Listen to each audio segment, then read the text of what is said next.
ఛాయ సోమేశ్వర ఆలయం కాకతీయుల కాలం నాటి నిర్మాణ శైలిని కలిగి ఉంటుంది. ఆ కాలంలోనే భౌతిక శాస్త్రం ఆధారంగా కాంతిని దారి మళ్లించి ఒక నీడని గర్భగుడిలో పడేలా చేయడం చూసి ఆశ్చర్యపోయాడు మనోహర్. తను కనుగొన్న విషయాన్ని ఇలా చెప్పుకొచ్చాడు. ఈ గుడిని పరిక్షేపణ కాంతి ఆధారంగా నిర్మించారు. మనం తెలుసుకోవాలనుకున్నది రెండు విషయాలు. ఒకటి, నీడ ఏ స్తంభానిది, రెండు, ఏ దిశ నుంచి వచ్చే కాంతిది అని. గుడి నిర్మాణం ఆధారంగా నేను చేసిన ప్రయోగాల్లో అది తేలింది. అలాగే ఆ నీడ ఒకే స్తంభానిది కాదు, 4 స్తంభాలది. కాంతి కూడా 2 వైపుల నుంచి వస్తుంది.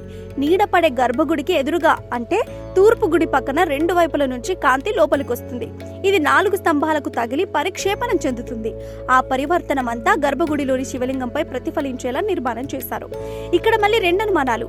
నిర్మాణం అంతా ఒకేలా ఉన్నప్పుడు మిగిలిన 2 గర్భగుళ్లలో కూడా నీడ పడాలి కదా. రెండోది, సూర్యకాంతి ఆధారంగా వచ్చే నీడైతే కదలాలి కదా. మరి స్థిరంగా ఎందుకుంటుంది? సూర్యుడు తూర్పున ఉదయించి పడమటికి కదులుతాడు. దీన్ని సన్ట్రాక్ అంటారు. అందుకే పడమర వైపు గుళ్ళో మాత్రమే నీడ పడేలా కట్టారు. నీడ పడే గుడి పక్కన కాంతి వచ్చే ప్రదేశంలో విగ్రహాలు పెట్టి అడ్డు వేశారు. అందుకే తూర్పు గర్భగుడిలో నీడ పడదు. అలాగే ఉత్తరం వైపు గుళ్ళో పడకుండా దక్షిణం వైపు ఖాళీగా వదిలేశారు.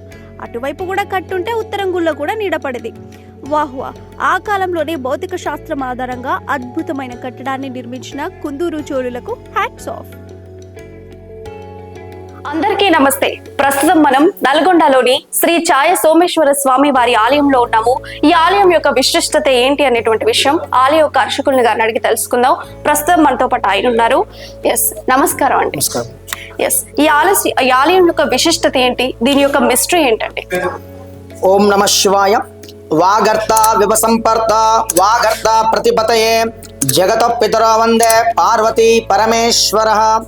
ఇది నల్గొండ జిల్లా పానగల్లు. ఈ పానగల్లులో 3 దేవాలయాలు ఉంటాయండి. ఒకటి వెంకటేశ్వర స్వామి, పచ్చల సోమేశ్వర స్వామి, శ్రీ శ్రీ శ్రీ ఛాయా సోమేశ్వర స్వామి దేవస్థానం అండి. ఇది ప్రాచీన దేవాలయం నాటి దేవాలయము.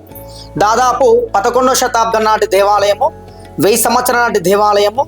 ఇది చోళులు పరిపాలించారు. ఇక్కడ 3 గర్భగుడులు ఉంటాయండి. తూర్పు గర్భగుడి సూర్య భగవానుడు, అదే ఎదురుగా ఉన్నట్టు గర్భగుడి పడమట గర్భగుడి ఛాయా సోమేశ్వర స్వామి, దత్తాత్రేయ స్వామి. దీని త్రికుటాలయంగా పిలుస్తారు. వచ్చేసి పడమట గర్భగుడిలో ఈ మండపం వచ్చేసి 18 స్తంభాలు ఉంటాయండి. ఇక్కడ 18 స్తంభాలలో స్వామివారి పైన నిశ్చలంగా కదలకుండా ఒక స్తంభాకారంలో స్వామివారి పైన నీడ పడడం కూడా జరుగుతుంటది. ఉదయము సూర్యోదయించి సూర్యాస్త వరకు ఆ స్వామివారి పైన నీడ మాత్రం కనబడడం కూడా జరుగుతుంటది. ఇక్కడ మనము 18 స్తంభాలలో ఏదో ఒక స్తంభం అనుకున్నప్పుడు మన నీడ అక్కడ పడాలి. కానీ మీరు ఏ స్తంభం మీద చేయబెట్టిన మాత్రం నీడ మాత్రం అక్కడ పడదు. అది ఏ స్తంభం మీద అన్నది కూడా అంతు చిక్కని రహస్యం.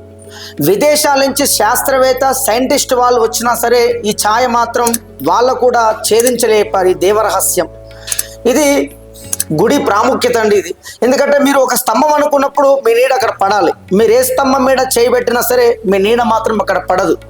మళ్ళీ అందులో ఒకటి, ఇప్పుడు సూర్యోదయం ఉత్తరాయణం దక్షిణాలు ఉంటారు. దిశలు మార్చుకున్న కొద్దీ ఛాయ అనేది మారుతుండాలి. కానీ ఛాయ మాత్రం మారదండి. మనకు సూర్యోదయం లేకున్నా మబ్బున్నా వర్షం ఉన్నా సరే ప్రతిరోజు కూడా ఆ స్వామివారి పైన నీడ మాత్రం కదలకుండా నిశ్చలంగా పడడం కూడా జరుగుతుంటుంది. ఎదురుగా వచ్చేసి సూర్య భగవానుడు. సూర్య భగవాన్ని ధర్మపత్ని ఛాయాదేవి, శనీశ్వర్ తల్లి అమ్మవారు. అమ్మవారు విగ్రహరూపంలో కాకుండా ఛాయారూపంలో కొలువైంది. ఇక్కడ ఛాయ దర్శనం చేసుకున్న మళ్ళీ శని ఉన్నా ఏనాటి శని ఉన్నా కూడా తొలిపోవడం కూడా జరుగుతుంటుంది. ప్రతిరోజు కూడా అభిషేకాల కార్యక్రమాలు కూడా ఉంటాయండి.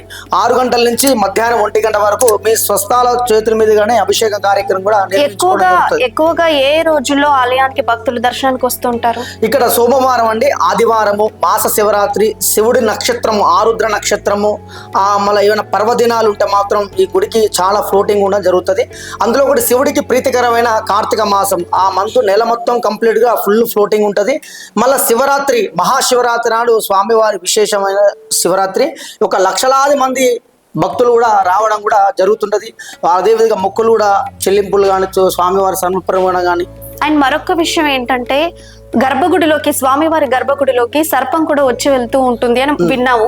అది ఎంతవరకు నిజం? ఇప్పుడు ఇంత ముందుకు ఈ గుడి శిథిలావస్థలు ఉండేదండి. మొత్తం ఒకప్పుడు దేవాలయం మొత్తం వెనుకబడిన దేవాలయం ఇది. ఒకప్పుడు ఇలా పూజలు కానీ ఏం జరగపోయేది. గబ్బలాలతోటి మొత్తం జీర్ణావస్థలు శిథిలావస్థలు ఉండేది. ఒకప్పుడు వాస్తవానికి మా నాన్న వాళ్ళు తాత వాళ్ళు సర్పాన్ని చూశారు. ఇప్పుడు కూడా నేను కూడా చూశాను శ్వేతనాగు. గుడిలో గర్భగుడిలో శ్వేతనాగు ఉంటుంది, ప్రతిరోజు కూడా కనబడడం జరుగుతుంది. ఇంత ముందుకు స్వామి వాటర్లో ఉండేవారు. లోపల నీళ్లు ఎప్పుడు తగ్గినాయి, ఒక వాయుమూలలో పుట్ట వెలిసింది. ఇప్పుడు కూడా ప్రాంగంలో మాత్రం సర్పం అనేది కనబడడం కూడా జరుగుతుంటది. కనబడ్డాన్ని సర్పాన్ని మీరు ప్రత్యక్షంగా చూడటం జరిగిందా? చూశాను, నేను రీసెంట్ గా చూశాను. ఒక సోమవారం రోజు చూశాను. బయటలో మన సింబల్స్ ఫోటోస్ కూడా ఉన్నాయి, కనబడుతుంటది. అందులో ఒకటి పాణిగ్రహం విషయంలో కానీ పృత సంతానం విషయంలో కానీ ఇక్కడ సుబ్రహ్మణ్య స్వామికి అభిషేకం కానీ చేసినట్లయితే పృత సంతానం విషయంలో కానీ ఆరోగ్యపరంగా కానీ పాణిగ్రహం విషయంలో కానీ తప్పనిసరిగా అనుగ్రహం అనేది పొందుతారు. ధన్యవాదాలు. Thank you.